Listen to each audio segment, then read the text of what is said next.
Hello and welcome to The Reasons I'm Broke. I'm Kelly. And I'm Daniel. And for those of you joining us for the first time, this is a podcast where we talk about comic books, television, movies, video games, the things that make us broke throughout the week. And just ahead of time, there will be spoilers on the podcast. For any new listeners, we do spoil the comics that we get every week. Also, in this case, the movies that we watch every week. So that's a warning ahead of time. Our format's going to run like this. We're going to do some news first and then end up with our comic book pool list of the week. Yeah, the news, like you mentioned earlier, relates to video games, comic books, TV, and more. And we're going to kick it off with the Robot Chicken DC Comics Special number 2. So excited! This was a villains special focusing... It was following Lex Luthor and the rest of the Legion. It was really funny. It was funny. I don't think I could pick between number 1 and number 2 because the first special had Superman kissing all the villains, like with that magic kiss. I think it was Superman 2 where it made you forget everything. Mm-hmm. But this one had some really good villain moments. I'm not going to talk about the Sinestro parts because they made fun of Sinestro a lot. Well, that's okay. You should not make fun of Sinestro. It was funny. I think Gorilla Grodd was my favorite of this whole thing. He was so funny. What'd you like about Gorilla Grodd? Oh, he was just hilarious. So if you guys haven't seen it, Lana comes to hang out with the League of Villains or something. Lex Luthor's like, you need to spend your spring break here. Mm-hmm. Well, Gorilla Grodd just thinks she's the coolest thing ever. And he's like, oh, Lana did this. Oh, I'm just checking her updates. Oh, you don't tell Lana what to do. I'm cool. I'm cool. Like, it was just so funny. And Gorilla Grodd was really fun. I liked Sex Luthor. They discover like Lex Luthor's 80s band, and he has the 80s hair and everything, and he's like, we're Sex Luthor. That song was stuck in my head all night. That was great. We need to watch that again. Yeah, I'm going to buy it on Blu-ray once it releases. Mm-hmm. It's another great special from... I hope they put them both together. That'd be great. Number 1 and number 2 Absolutely. All in one compilation. That's probably what I'll wait for.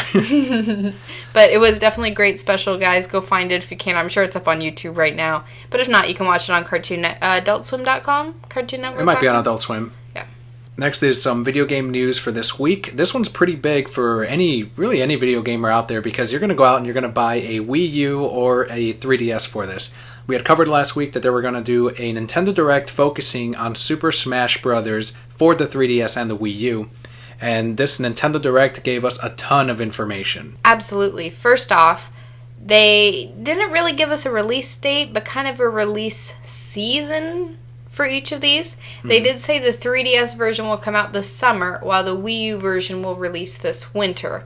Both will run at 60 frames per second. That includes online. When you're playing online, it will still run at 60 frames per second, which was not the case for Super Smash Bros. Brawl. There was a ton of lag in that game. Whenever you had an input in there, it was almost like playing Twitch Plays Pokemon. You get a reaction like 5 seconds later. For this one, some people have been asking why are they releasing it at different times. Think about it from a financial standpoint, from a marketing standpoint. If you release both the 3DS and the Wii U version at the same time, one of them is going to cannibalize off the other. The Wii U owners are only going to get the Wii U version. The 3DS owners that don't want to buy a Wii U will just get the 3DS version. This way, any Wii U owners or people waiting for the Wii U version are going to get the 3DS version because ahead of time you can actually customize your characters and your moves to later on use and export over to the Wii U version for online play. Both versions you'll be able to play online, but they're going to have very different stages, different challenges as well when you're playing with the characters and everything, but we'll cover that in a couple of seconds here. First, the customizable moves. They said that you'll be able to customize your character, the moves, you'll be able to change up the speed and the power for certain things, but there's going to be more details on that for the next Nintendo Direct. They also announced that online mode will actually include 2 options. One is called For the Glory, the other one is called For Fun, or For Assholes and For Fun. Yeah, basically one mode, it's For Glory mode, is for tournament players. These are for people like me who only play on Final Destination with no items, and of course I choose Fox if we're playing Melee. If we're playing Brawl, I choose Wolf. That was my best character in that game. And this one hopefully didn't make Fox as weak, so I'll be using Fox again in the Final Destination 4 Glory mode. In that online mode, wins and losses will be recorded, so you'll be able to see that players both. And they'll actually pair you up based on your skill. There will be a pairing system installed on both the 3DS and Wii U version of Super Smash Bros. And for fun version, you have people like me who can't play worth shit and just want to have fun. But it will have random stages and items, and only wins will be recorded. Just to make you feel good, like, here's the wins. You've won 117 times. How many losses? We're not going to talk about that, all right? For me, it'd be like, Kelli, you won once. How many losses? Like, 57. You won once. Exactly. Maybe if I'm playing Kirby, I could win. Does he still do that thing where he turns into a rock and falls on their heads? Oh, yeah. Because I just did that all day long. I'd be like, bloop, bloop, on your head. Bloop, bloop, on your head. Bloop, bloop, you dead. If you were Pikachu, you'd always... People that don't know how to play the game and they choose Pikachu, they just do the down B Thunderbolt thing over and over again. That's what I would do. So annoying. Sorry. That's who I am, Dan. And I hope you grow to accept that. Some new characters were revealed for Super Smash Bros. This first one fooled a lot of players when they revealed him. Greninja for Pokemon X and Y. Yes. When you watch this trailer, it shows Mario and Charizard fighting. People are excited. And then it shows like a hand with like 3 fingers, very similar to Mewtwo's, charging up and doing a Mewtwo attack from Melee. But it turns out to be like a Hydro Pump or whatever it is. And it shows Greninja. Very similar body type to Mewtwo. If you see it on the video, anyone could have been fooled. So it ended up being Greninja, but not that many people were upset about it. No, I was surprised. Damn, no Mewtwo, but Greninja. There's a lot of Greninja fans. That's weird. I don't know. I saw one comment that was on Twitter like, is that a Naruto character? I think he looks really cool, though, when you play. I think he's going to be difficult to master, but when you do, like, that's it. Done. Game over. He looks like a very quick player. For Smash Brothers, I do like the quicker characters. That's why I play as Fox. And I'm going to have to give Greninja a shot. Really all the characters I'm going to have to try out, but it'll be fun. They also announced that Yoshi is now officially included in the game, and he is now standing upright. Not a big change, really. I'm sure Yoshi players maybe will notice it, but the attacks should be pretty similar. Maybe he's a little bit quicker because he stands upright instead of kind of moving like forward. Like a dinosaur? Like a dinosaur, yeah. It should be a dinosaur. Well, it matches the newer games, like Mario Tennis and the new Yoshi's Island. I loved Mario Tennis. I always played as Birdo because I thought it was a girl. Not a girl. But it wasn't. Yeah, it's okay, Yoshi. We accept you as just for what as you are. Just as you are. Also, Sheik and Zero Suit Samus will be separate characters instead of transformations. I think that's really cool. I think it's really good, too, because if you look at any professional Sheik players, I say professional, I don't think any of them are actually getting paid for it, but if you look at any players that use Sheik or Zero Suit Samus, they start off as that character. You can do that in the Brawl screen when you choose your character so that you start out as a transformation. Well, what they did is, instead of having them transform later on as part of an attack or as part of a special like the Mega Smash or the whatever they call it, Super Smash, I don't know. They gave them the down B, which would normally be a transformation for Princess Zelda, is now an additional attack for her. And same goes with Sheik. You would normally turn back into Princess Zelda as Sheik, but now it's another attack, which is grenades. That's great for the tournament players because now that's one extra move that they now have, just like the rest of the players. I think that's smart. It's good. And they're really thinking about the players that do play Super Smash Bros. Pretty seriously. And Zero Suit Samus, this one is going to be fun to talk about because they revealed that she now has an upgrade to her suit. She has these high heel boots, or I guess just high heels, that have like these... they're rocket ship boots. I think they call them rocket ship heels or rocket ship boots or whatever. Rocket boots, I don't know. She can kind of float. Yeah, she can jump a little bit higher. She's got stronger kicks, stronger attacks. And, I think she looks like a really fun character to play as. I'm not a Zero Suit Samus player, but if you are, it's giving you more power to your moves. And that's only good. But people very quickly jumped on that and said, why are they giving her high heels? Why are they giving this female character high heels? She's a fighter. She shouldn't be wearing that because it's not practical. It's not practical. It's not practical, but this is a video game. Yeah. And on Kotaku, I said a couple of things, and I got a lot of like thumbs up, but then I got a lot of like negative responses. I'm like, these kind of they outweigh each other. So one person was going on and on about this, how it's not combat efficiency.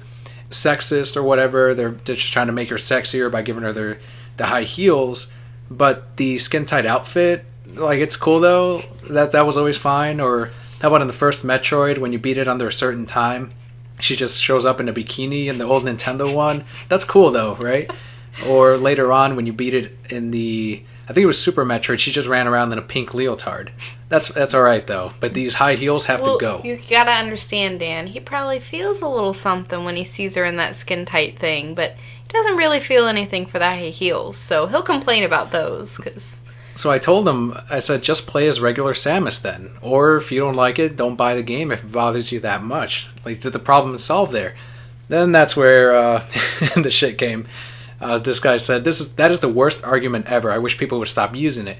It's a suicidal, all-encompassing problem. It's not just a don't support it problem. Why should it be there at all? It makes no sense in the first place. Why put heels on someone who's going to be kicking? She's not Bayonetta. They make no sense in the context of the game except to make her more feminine. And I obviously responded with, it's a video game. Like, since when do video games ever make sense? And Zero Suit Samus wore high heels before. This isn't the first time. And she wore it in the Metroid games when she was in her Samus suit. She wore it in her Zero Suit Samus outfit before. But now, because they're highlighted, then people are noticing. Now. Did anybody ask Samus how she feels? Because maybe she feels pretty in the high heels.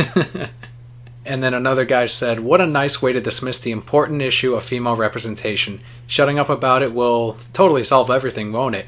Yeah, if you don't give it money, it will go away. Something that relies on the consumer, if you don't give it money, guess what? They don't make it again. That's how you make it go away. If you go on the internet and complain about it, I guess you just want to be listened to, or Nintendo is very stubborn. They're not going to change it. Here's what people don't understand, and I don't know why after all this time they don't understand. If you go online and you make a big deal about it and you spread it all over the place, you're just drawing attention to it. You're just making them more sales. Nintendo does not give a shit. They're just like, yeah, put her in these high heels, get more sales. Like, those two motherfuckers don't like it, so they won't buy it. But these 5 other guys are like, yeah, heels. Well, my whole thing is still, she's worn high heels before. Why is it a problem right now? Because this is the hot game. I think most of them didn't care. They didn't give a shit back then. And now, because they highlight it, because it's a part of her moveset, now they're noticing. I don't understand. And especially for a character like Samus, let's not pretend that in the past she was the symbol of feminine, strong. No, she wore high heels. She wore the skin tight thing. When you beat it, she wore a bikini. Pretty. I don't know. It's just like, why is this?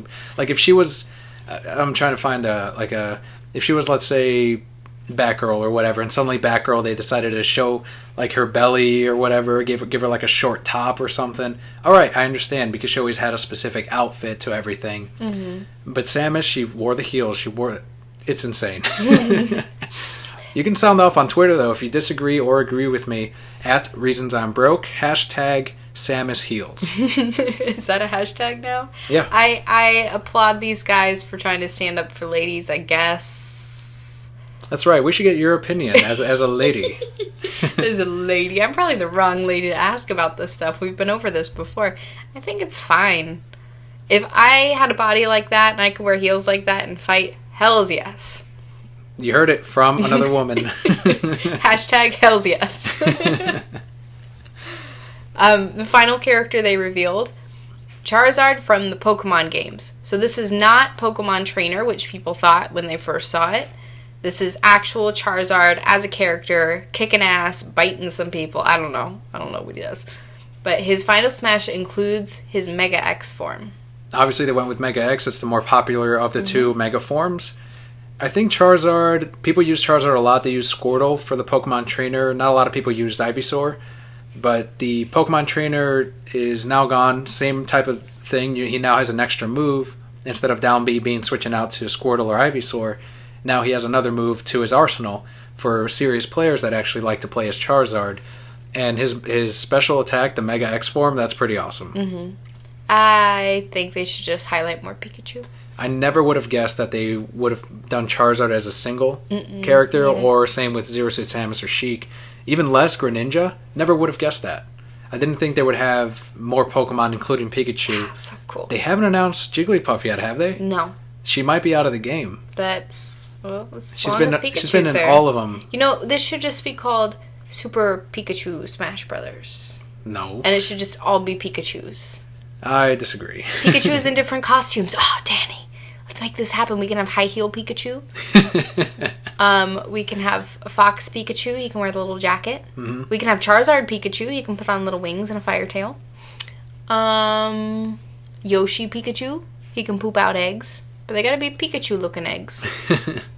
This is a thing. This needs to be a thing. I would play that game. I would play it professionally. So you'd get paid for this? Yes. I came up with the idea. I better get paid for it. So great characters. I think I haven't heard anything negative about them. People like Greninja. They like Charizard. And the professional players like that you get to have the single characters. Yeah. So nothing but good things. They revealed the temporary bans from online play. So they are putting in some rules for if you are going to be playing in the for fun or for glory mode. Starting and not playing a game will get you banned. I agree with that. Me too. That's good. Because then you have friends who are like, oh, I'll just not play, and you can get all the things. All the wins. Exactly. I agree. Mm-hmm. They also have relentless targeting of an individual. Same type of thing. I think maybe that's like a bullying type of thing, but Yeah. I see it more as, okay, so we're going to play online and you just keep killing me. It's more to prevent that. I don't know how they're going to monitor this, but, you know, it's another thing. You would probably also have the asshole kids where it's like, oh, the 4 of us are friends, 3 of us are friends, let's get in here and just beat up this other person. That's true. And then you have little kids who are sad and, like, either getting obese because they're eating too much or they just kill themselves. But then that's when I come in, like, let's do that. You can't play as 5 players. No, we're going to play. I've done the 1 versus 3 level 9s. Mm-hmm. I've done it. Super Smash Bros. Melee, I can take on some online players, kid. Just stay behind me. Spam the B move if you want, if you really want to help. Also, repeated self-destructs. Same exact type of thing.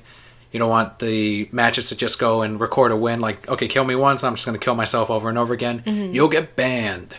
Also, cheats. This is great. Somebody's going to find a way to do it and piss everybody off. Mm-hmm. Frequent dropping. So if you have a shitty connection, sorry, you're banned. Sucks for you. Should have asked Mom to get better Wi-Fi.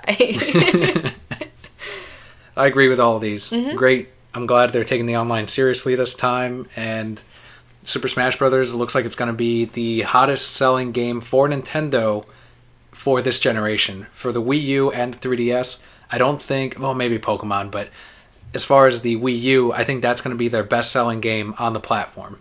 I don't even know what's coming out or what's going to be announced at E3. I think it's going to be Smash Brothers. They announced a new, like, Batman game that's even better than the ones on the PS3.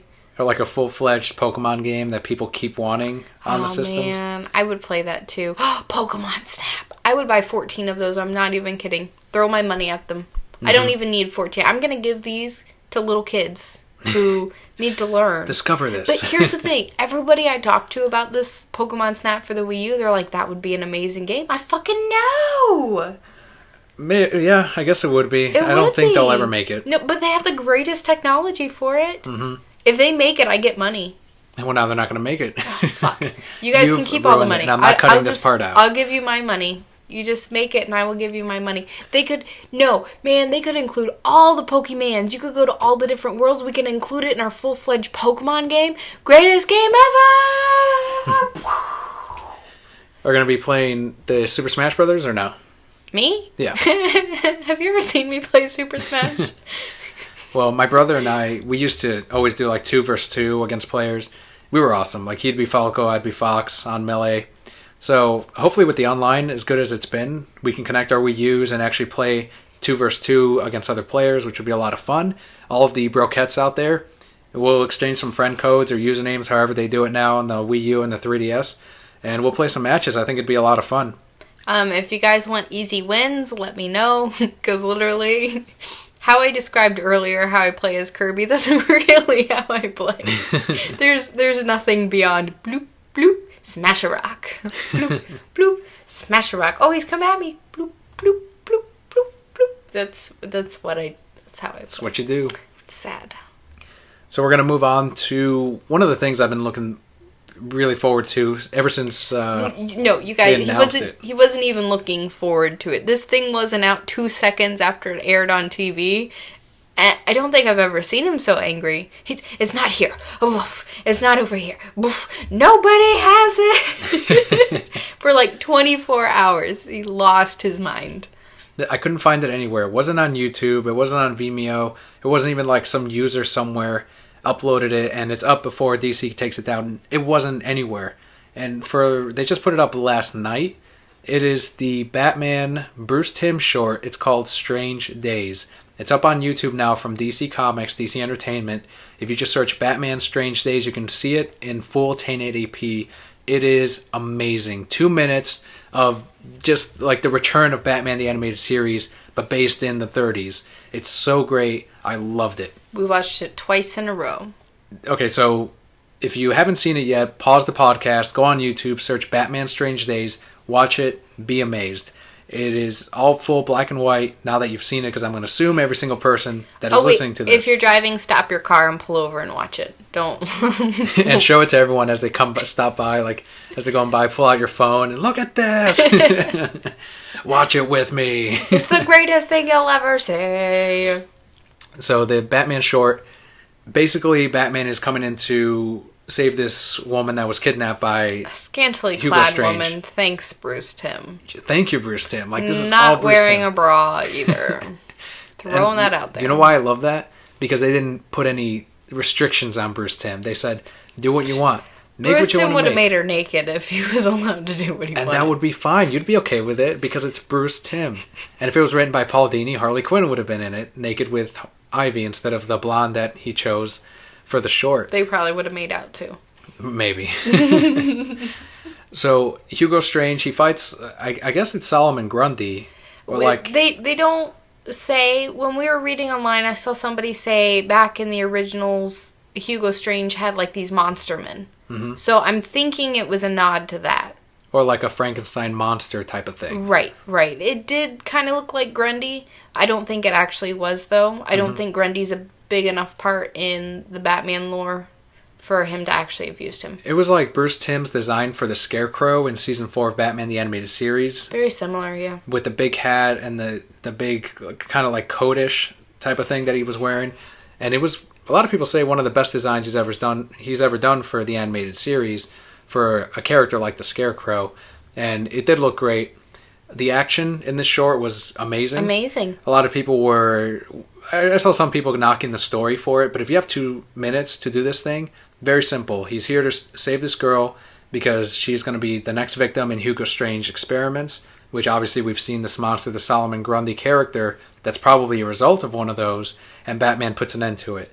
Very classic, and it really gives you a great throwback to the animated series. Even the character design didn't change much. It's like a hybrid Batman from Season 1 through 3 and then the Justice League. Mm-hmm. He's got the long ears, but he's got the big chest from the animated series, and he's got Batman. He's also got the gloves. They're shorter gloves from his first appearance, the purple gloves, which I thought was great. He doesn't use guns in this, so they kind of kept that thing going, and I loved it. Kevin Conroy returns as Batman. So great, and it wasn't even so we knew that Kevin was in it because we had read it somewhere. I didn't even have to wait for his line. That first grunt went out, and I went, yes! Nobody grunts like Kevin Conroy. That is true Batman grunting and struggling. Mm-hmm. Yeah, absolutely. And there was an interview with Bruce Timm through comicsalliance.com, and this is the one question that I felt was the most important that I wanted to cover. Comics Alliance asked, is Kevin Conroy the voice of Batman in this short? And Bruce Timm said, yes, he is. It's funny, he's got one line of dialogue. Honestly, we took advantage of the Screen Actors Guild rules and recorded another short with him on the same day. Comics Alliance says, does this mean there's more coming from you and or Kevin? And Bruce Timm responded with, I can't say. That was Bruce Timm going, oh, shit. Wasn't supposed to say that. If it was Kevin Conroy, he would have been like, yes, I am working on this next project. And then he'd come back and say, I wasn't supposed to leak that. And then a couple months later, he'd leak it again. And then he'd say he wasn't supposed to. And then a couple months later, he'd say, I'm actually allowed to tell you now. When he still isn't allowed. Like, really, Conroy? Really? But no, it was great. It was wonderful to hear Conroy again. written so well. I think I told you I knew the line that Batman was going to say. And I was going to say it, but it was the first time we were watching it. I didn't want to ruin it. Mm-hmm. But such a perfect Batman thing. And then Conroy's voice, and I swooned a little bit. I want this short to be the next Batman show. That would be great. Make a show out of this. And all is forgiven with Green Lantern being canceled. And in your case, Young Justice. I liked Young Justice. I was talking about Young Justice at work today. I would trade Young Justice and Green Lantern. I would even give them like my Green Lantern the Animated Series Whoa, Blu-ray. now. I would give them that. Whoa, and the current Teen Titans Go. And Beware the Batman. Slow down. I would trade all 4 of those. Can we just slow down a little bit? For this show with Kevin Conroy to come back, produced by Bruce Timm and written by Paul Dini. Let's do it. Slow down just a little bit. Because all of those things combined would not equal the greatness of what this would be as a show. Let's just slow down a little bit, okay? And I don't regret any of that. Just keep your pants on. Calm down. What part of that sentence is wrong? Well, you're putting all your eggs in one basket, man. Hell yeah, I am. It's Bruce Timm and Kevin Conroy. yeah, but all your eggs in a basket. They could have been like, fine, we'll make this fucking show. And then, like, it's not... They just do a shitty job. Bruce Timm is not going to do a shitty job. I'm just saying they could. You're just getting ahead of yourself. This should be the next show, though. Honestly, let's be fair. It would make a great show. Is it going to happen? No, it's not. If it did happen, they could possibly get Conroy to voice it again. Conroy's probably fucking expensive at this point. Mm-hmm. Really, Bruce Timm's not going to have enough time to really work on it.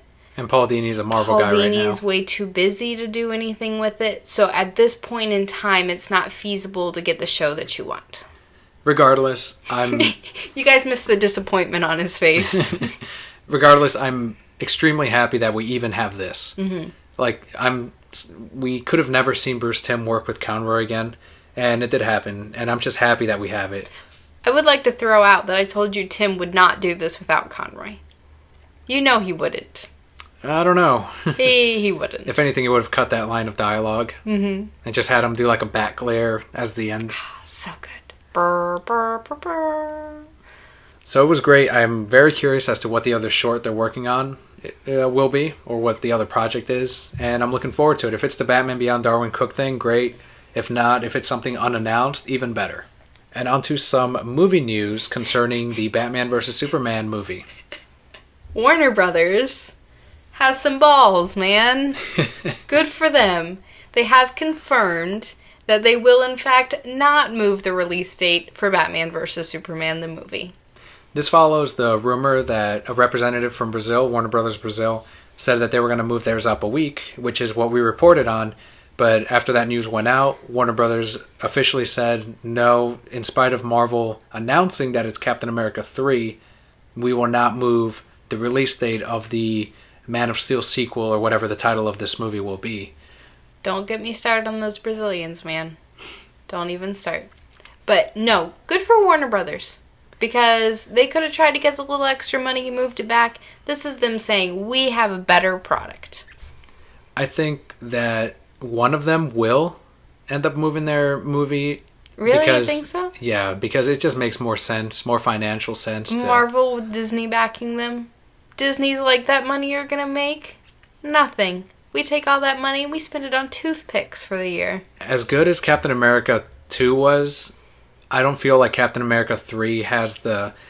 Just based on the name alone, Batman, Superman, and Wonder Woman are going to be in this. Mm-hmm. That alone just trumps whatever... If we had been talking about Avengers 2 or 3, okay, maybe...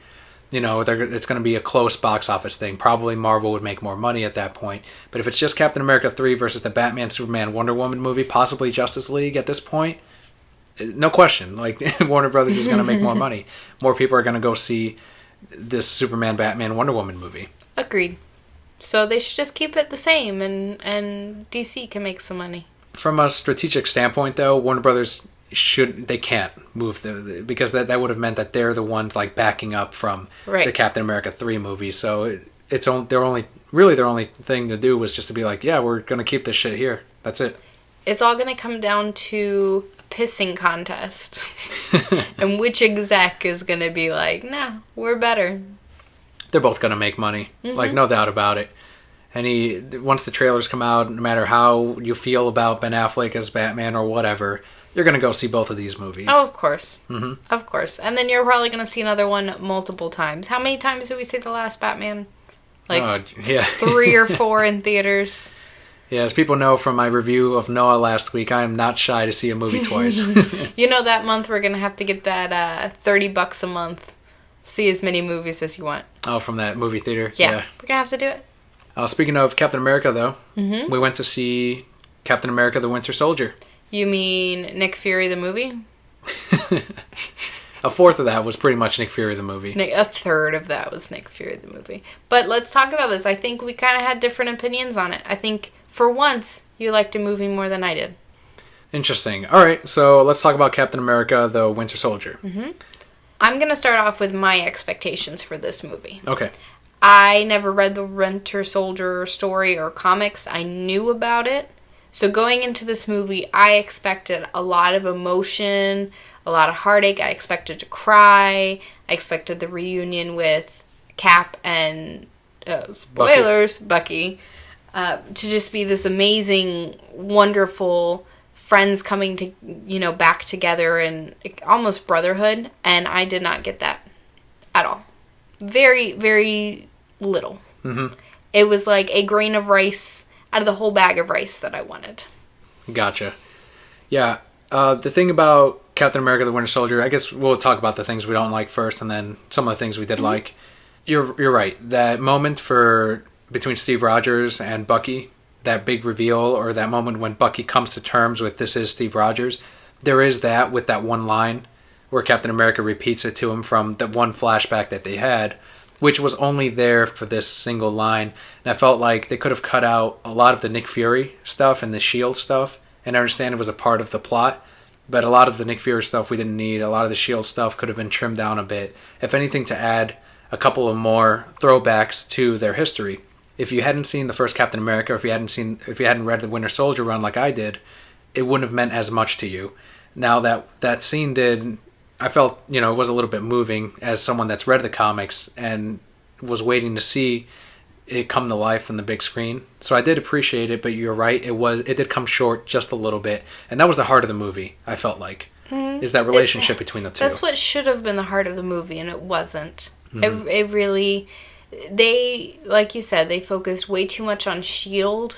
for my liking. The thing that I really liked about the first Captain America movie is it was kind of its own thing and you only saw S.H.I.E.L.D. a little bit.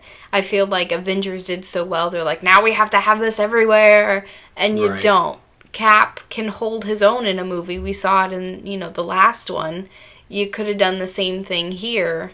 Make it another organization. Don't make it S.H.I.E.L.D. that's being infiltrated and he has to bring it down. And then you could focus more time on him and Bucky. Exactly. I felt like you touched up on that perfectly. I like Captain America 2 just fine, all right? I want to get that clear. But Captain America 1 is still my favorite of the Marvel movies. And you said it perfectly. It stands on its own.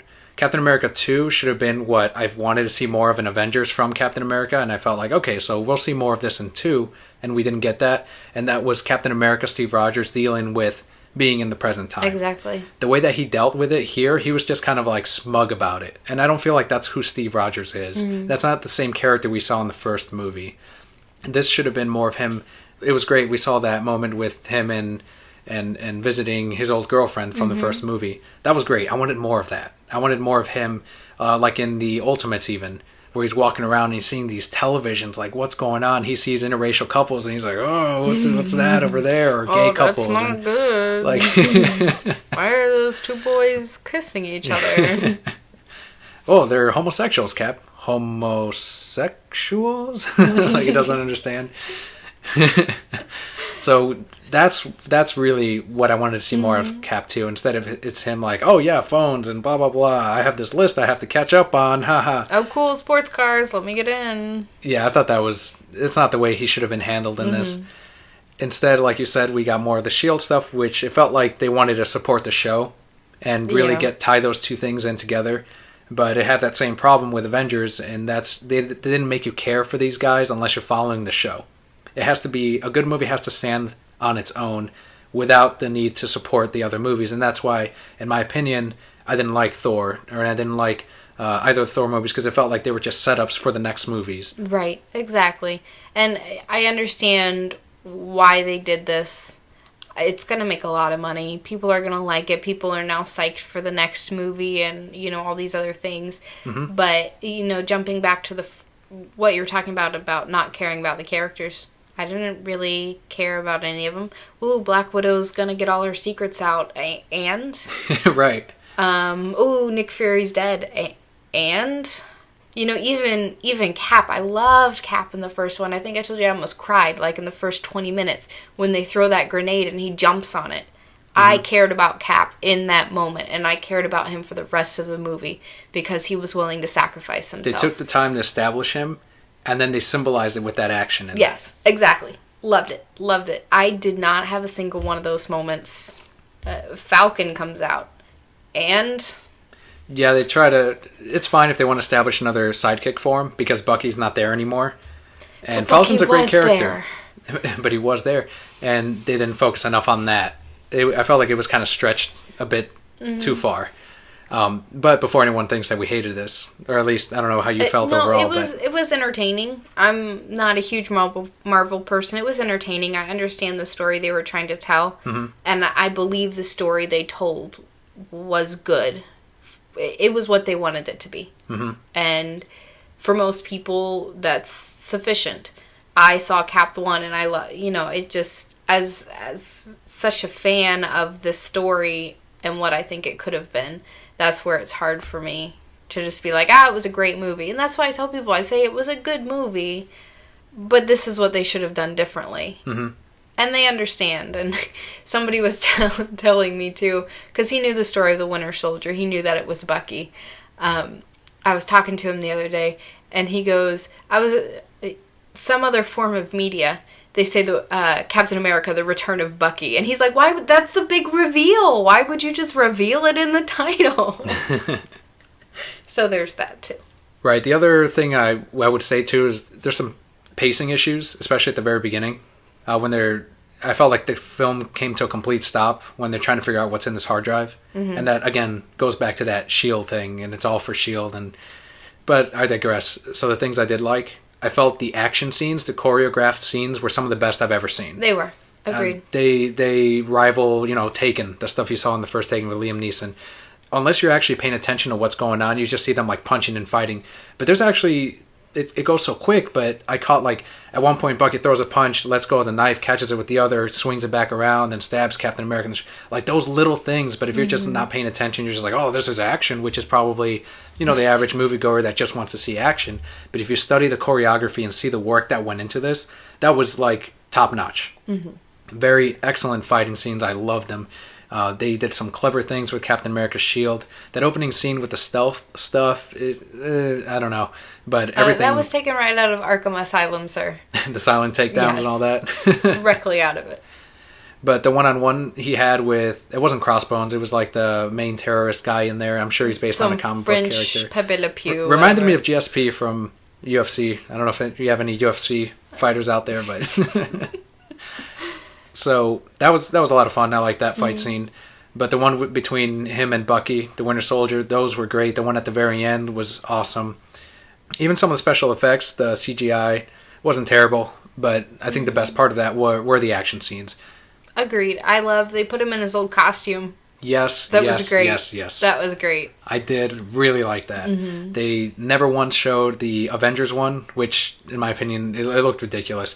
They should have kept and you've heard it before in the first movie, keep his old costume from Captain America 1 because it represents a man out of time. Yep. It is a costume from back then that he should wear even now. He doesn't have his little hood anymore. He has his helmet again. He has his helmet with the chin straps. The stripes are belt buckles. It all makes sense. And he wears it again at the very end, and I loved it. His U.S. soldier, his regular, Steve Rogers suit was great. Mm-hmm. It didn't bother me either. But it was just awesome that at the very end, he puts on his old costume. Stanley is fired because of it, but it's worth it for him to run around in that old outfit. And I hope they keep it for the new Avengers and for Captain America 3. They won't, but I would love it if they did. Blame Joss Whedon for that one because that was his decision. I remember the guy that designed the Captain America outfit for the movies. He was so disappointed that they didn't go with it. even now, thankfully they were like, that one didn't exist. This one's great. I felt like a lot of the pacing issues, I'm sure, has to do with the change of director. And, you see where his strengths are, and that's in the action scenes.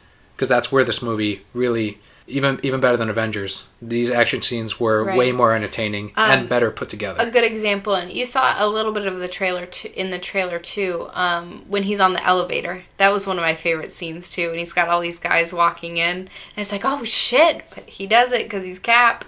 Awesome. That was one of my favorite scenes too. One thing the nostalgia critics like, why are they using tasers? Why are they using tasers against the super soldier? Why aren't they using guns? It's like, well, they don't want him dead.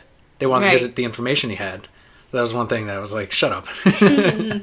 I will say this though, that little kid next to us in the theater, he was probably made the movie better for me than it would have been. And I hate kids in theaters. I'm like, why are you bringing your kid? Bring him on a really slow day when there's nobody there, so if he makes noise, he's not really bothering anybody. But he was so into this movie. Every time I looked over at him, he was like upside down in his chair or sideways or had his little gun out with his hand. Or he was so excited. He was into every part of this movie, screaming, yelling, go, go, when they're fighting. And when people were getting shot, he was pretending to get shot too. I was really happy that he was there, even though I don't normally like kids. So you, sir, you can bring your kid back to a theater. We'll see you in Captain America 3. And I think with that, we can jump into our comics for the week. Our comics are actually really short this week, but I think we had some pretty good ones. I'm going to disagree. Really? You don't think we had any good ones? Well, let's go one by one on this one. Let's go one by one. We'll kick it off with Lumberjanes, number 1 of 8. This is a brand new book, jumping on point. It's from the same company that puts out Adventure Time and Bravest Warriors. It's written by Noelle Stevenson and Grace Ellis, with art by Brooke Allen. So this takes place in an all-girls summer camp, and they're kind of finding some magical stuff. Yeah, they're sneaking off at night and coming into contact with, like you mentioned, like magical foxes. They have three-eyed foxes, and they kind of have some nods to Little Red Riding Hood, and I'm sure the other characters fit into different fairy tales somewhere. It's like a magical bear as well. But basically they get yelled at for sneaking off at night, but the main camp, counselor or whatever, she says it's cool because she probably knows about the magic that's going on, and that's kind of the setup for that first book. I really liked this one. See, for me, it was one of those books where I enjoyed the art more than the dialogue. Really? How many times can you say, like, that's whacked up over and over again in this book and try to be, like, witty with the choice of words? I don't know. I thought it was really cute. I understood. I don't know. I got that friendship feel out of it, even though we only saw them for a little bit. It kind of reminded me of Adventure Time a lot. The same kind of dialogue. If you saw that same dialogue from Finn and Jake, would you like it? Yeah, but it's not Finn and Jake. Well, I get that, but they're going for the same feel as that. And it ends the last line is, just what the junk is going on here anyway. Can someone edit this, please? I don't think it's bad. They're young girls. They can't. It wasn't a bad book. Like that. I will say that. But I love the one little line where they're doing the pledge, and then she goes, "And something about God here." Forgot that line. But it's great. I think there's some mystery in here. I think it's going to be really cute and really humorous. I love the one part where they're about to fight the foxes, and the one girl's like, okay, Little Red Riding Hood style or something like that. And they're all like, yeah, and they start fighting the foxes, and she's like, that's not what this is, but okay. I don't know. I thought it was really cute. I think out of all the ones we got, it was my favorite this week. Oh, that's your pick of the week? I thought it was a good start. I think it's really cute. I think it's going to be a great tale about friendship and growing up. Not my pass of the week. Well, we'll move on to Powerpuff Girls number 8, written and drawn by Derek Charm. This is finishing up the Monster Madness day of killing people, and they're gonna eat the professor. Powerpuff Girls. This is my pick of the week. Really? It was cute. I really liked it. Yep. For me, this one is my pick because you don't often see in the TV show how the professor really views the girls. He views them as his daughters. But here, they take a moment to, and I felt like that's what the whole story was about, because if you look at the 2 issues, the arc the moment the turnaround for the girls is when the professor says, "You're not just my daughters, you're also my heroes as well." And I felt like that was so important for the story, and I really loved it. And once that turnaround comes around, of course, you get your standard. They find a clever way to fight the monsters because they couldn't do it on their own. They do it with Mojo Jojo's robots, and there's like cute little moments where they accidentally punch one. And they're like, apology accepted. And the robots are funny as well. So everything was perfect. It was really funny. There's some action in here. There's the heart of it, of course, is the professor. And it was good. I did have that moment where I flipped the page and, they said something and they showed up. They're like, "We're going to stop you." And all the monsters look and I hear, dun, dun, na, na, na, na, na, dun, dun. So it very well paced. Still like the show. And next month with issue number 9, what are they called? The Rowdy Rough Boys? Yes. I love that guy too. The evil... He came from hell, pretty much, and he blocked out the sun, and they had it all night. Oh, no, he's the nightmare. The boogeyman. Yeah, the boogeyman. That's his name, the boogeyman? Yeah, he's the boogeyman. You don't remember him? Very vaguely. We're going to have to watch that, because that's one of my favorite episodes. So, yeah, Boogeyman and the Rowdy Rough Boys are going to be in next month's issue. So, it should be great. And we, this cover, actually, we ended up... I picked the variant by Dan Hipp. If anyone knows, if you watch Teen Titans Go, he designs a lot of the backgrounds for the show. He probably designed the characters as well I'm sure. for the show. Big creative guy. And we've been following him as he's gotten like bigger and bigger and finally made it with Teen Titans Go. So anytime I see his art anywhere, I try to pick it up. It's great art. I really enjoy it. Next, we have Samurai Jacqueline, number 7. This one's written by Jim Zub with art by Brittany Williams. If you remember last time, he got turned into a girl along with the Scotsman guy. Yeah. Yep. From those dirty leprechauns. It's Samurai Jacqueline and the Scotswoman. So what do you think about this issue? I thought it was okay. It wasn't the ending I was expecting. Right. I love the little song that they're playing as they're going around trying to fight this guy. Mm-hmm. I didn't think it was very Samurai Jack-like of him to be like, "I'm just going to kill you now." The big giant golem? Yeah. He wouldn't have done that. He would have, seen that he wasn't violent and he wasn't really trying to hurt him. And They would have worked through that. Yeah, I felt like there were some missed opportunities here to make more jokes on the fact that they are now the opposite gender. And it just felt like Samurai Jack was just still himself and beat him up. And there could have been that moment, I don't know, just a little something there where like he realizes like, oh, I have to tie up my samurai outfit or something. Or anything like that. Scotsman's checking him out, I don't know. Yeah, that would have been really funny. Just some like Looney Tunes humor, like when Bugs Bunny would put on the wig or whatever, yeah.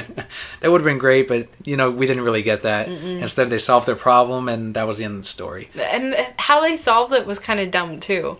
Oh, I'm deaf now, so we're better, but I can hear again, so I'm not really deaf. I guess the song was what was keeping them in the spell. I don't know. They didn't really explain it. Regardless, it was still fun, really funny to see Samurai Jacqueline. The art was really nice. Always great art. And I'm looking forward to the next one because even though this was like a mini arc, it was still a better ending than that first one, even though we liked it a lot. Yep, agreed. Next is All New X-Men number 25. It's our one Marvel book for this week. It's written by Brian Michael Bendis with a slew of artists. And I will read them all because they all deserve credit for this book. Bruce Timm, Laura Martin, Arthur Adams, Justin Ponsor, David Mack, Scotty Young, Jason Keith, Robbie Rodriguez, Justin Ponsor, Lee Bermejo, Marta Gracia, Kent Williams, J.G. Jones, Ronnie Del Carmen, Jason Shiga, Dan Hipp, Max Weidert, Jake Parker, Matthew Wilson, Jill Thompson, Paul Smith, Bob Wyacek, and Jordi Belair. That's a lot of artists. A ton of artists. They spent a lot of money on this comic. Yep. Basically, this issue, to kind of give you a summary, we don't read All New X-Men at all. But I did want to pick up this issue because Bruce Timm's work was on this. We love Bruce Timm. And basically what this was is the Watcher kind of giving Beast a preview of the different universes that he's essentially created by coming to the 616 universe or whatever. I don't know the background. I don't know what's going on with this. But it's essentially an excuse for them to each now, like, okay, and then Jean Grey becomes evil and overrules the world. It's drawn by Bruce Timm. And then you turn the page and like the next character that is vastly different than what they have established in the Marvel Universe is now drawn by a different artist. It's kind of like the Harley Quinn book. Yeah. The number 0. Except, number 0, it's more like breaking the fourth wall, making fun of the artists. This one, it's just kind of him going through every character and seeing how they changed. And it is a book that you'd get for the art, if anything, not for the story. The story isn't anything substantial. Maybe it's because we don't read the X-Men that it didn't mean as much. But the art is amazing. Dan Hipp has a page in there that's an homage to the first appearance of Nightcrawler, the Giant Size X-Men book. Nightcrawler, Colossus, Storm. And then the Bruce Timm one is, of course, Jean Grey.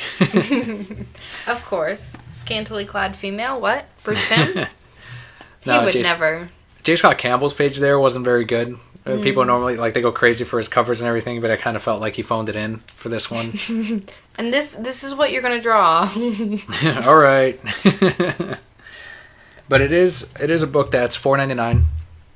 If you're bigger on the art and you like a couple of these artists, especially like Bruce Timm or Lee Bermejo, I would say pick it up.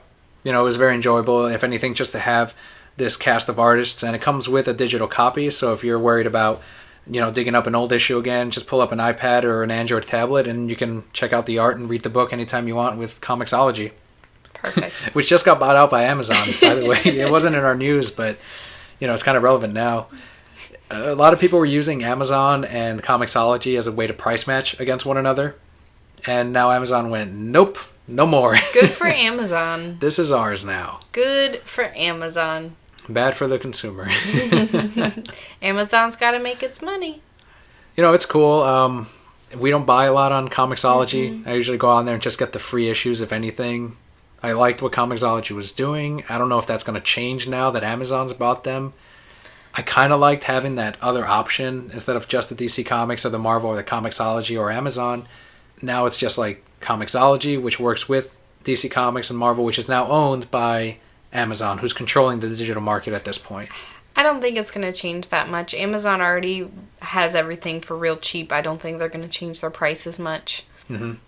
And you're still going to be getting the same product. I hope they don't cut down prices so much that, physical retailers are going to be hurting. Like, you can get that for $4 there, or you can get it through Amazon for 99 cents. I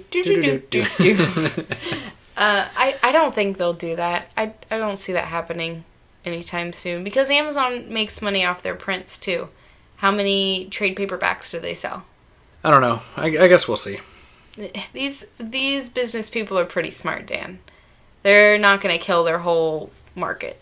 Well, regardless, that was All New X-Men number 25. The next one is Batgirl number 30, written by...